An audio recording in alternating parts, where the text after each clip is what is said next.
Jimmy Obobine, head Augusto Consulting and Augusto & Co. joins me now from Lagos to make sense of the figures put out by the National Bureau of Statistics. Thank you so much for joining us on the news tonight.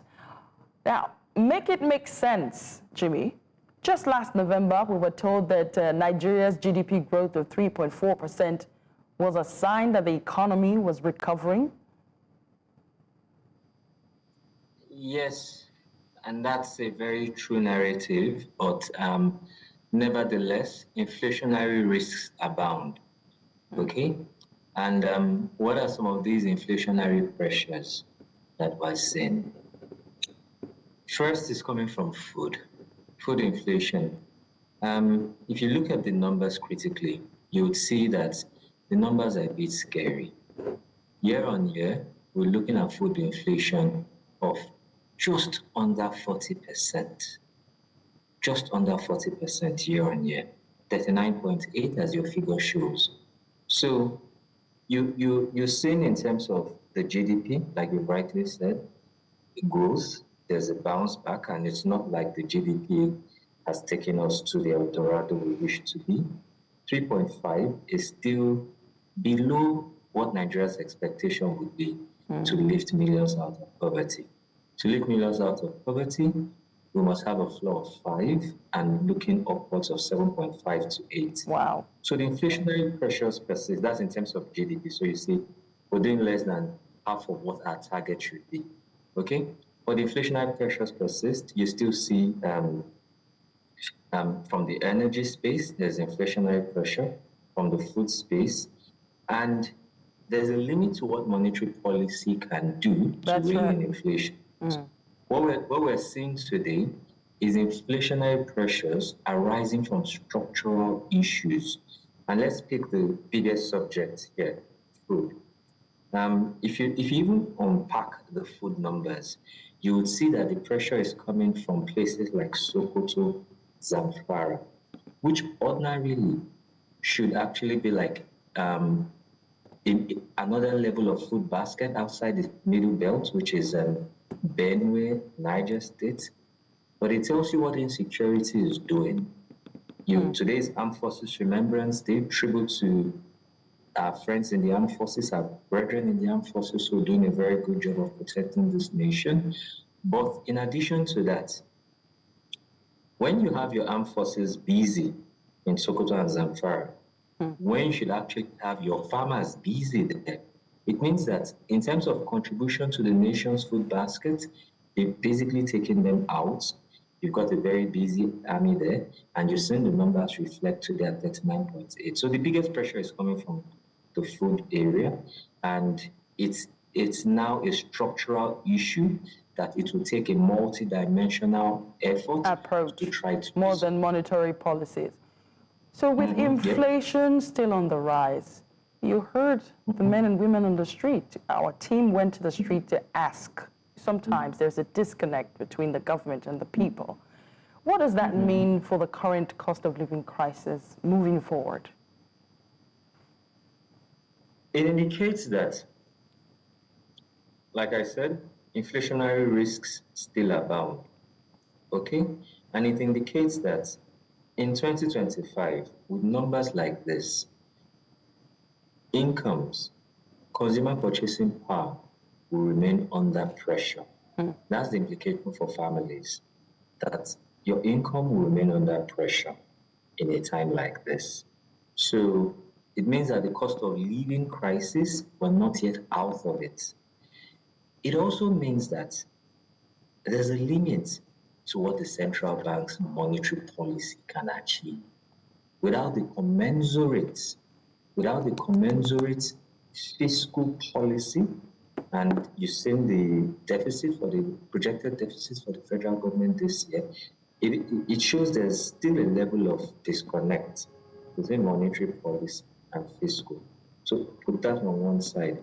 Secondly, it also reflects that the structural bottlenecks that will help us combat inflation, we still need to push more resources into that, the political will to help that. And we can pick up one of these type structural conversations. Transportation and logistics, because that also contributes to the food question. Nigeria's farming is typically done by small rural farmers, smallholder farmers in rural communities, and it takes extensive logistics to get these foods and agri products from the farm gates to the markets all the way across the country. Fuel prices have gone up, diesel prices have gone up.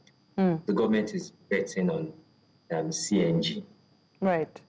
It's about time that we bring the government back to the round table to say how successful has this CNG penetration been. More trucks, more trailers are on CNG today, but what's the penetration level? Initial targets, current penetration level, where are the gaps? And what can we do to bridge those gaps? Because it's very important. We have to begin to talk about the structural issues and the fiscal issues that are putting Nigeria's pricing under strain. Jimmy, I could listen the whole night to your analysis just because it's just straight on point. But is it all gloom and doom? What can the average Nigerian do to brace for the impact of inflation should it persist? And are there interim measures, you've mentioned some of them, you expect the government to take to support the most vulnerable? Okay, let me speak to the average Nigerian. I think enough Nigerian analysts speak to the government. But let me speak to the average Nigerian who's listening to you tonight. What can families do at this point to manage the income pressures that arise from higher pricing owing to the rise in inflation? First things first, it's as old school but as evergreen as it can be. Families must plan. And there's no way you talk about a financial plan. What it means is that you must budget. Nigeria's budgetary cycle, Nigeria's income payday is typically somewhere between the 24th and the 30th, depending on your company's policy. Or let's even stretch it 20th to 29th. So it's good that the NBS's figure is coming even before payday for most Nigerians. So it already sends a clear signal on what 2025 will be. 2025, like you rightly said a few moments ago, indicates that families will still come under cost of living pressures. It means that families must plan. You must plan your budget. Yes, we typically hear people say raise income, which is good. It's good to raise your income as much as you can in a time like this. But even if you raise your income and you're a bad manager of financial resources, you're going to go back to square one.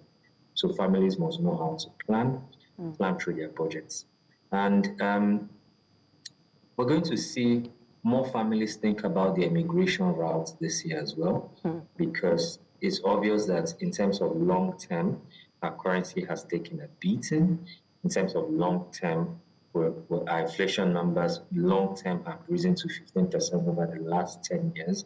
So it's inevitable that we're going to see more immigrations this year from professionals, from those who can. And it's also very helpful to our economy. We hold a different point of view on the impact of this immigration. We're a large country, we're over 200 million people, and one of our key resources is labor. So we must see ourselves as being competitive in the labor markets globally, okay? And we should try to be more strategic about it as a people, like the Philippines, like India, like Egypt, who supply labor to the Middle East. So we need to be more strategic as a people about this, that in terms of labor, it's one of our key resources beyond even the crude oil and agricultural commodities we like to talk about. So it's one of the ways families can also get some level of support this time around, to just sort of deepen your income for a generation entirely, actually. Wow. Thank you so much, Jimmy Obobine, Head Agosto Consulting, for that brilliant analysis tonight. Thank you for coming on the program. Thank you very much for having me.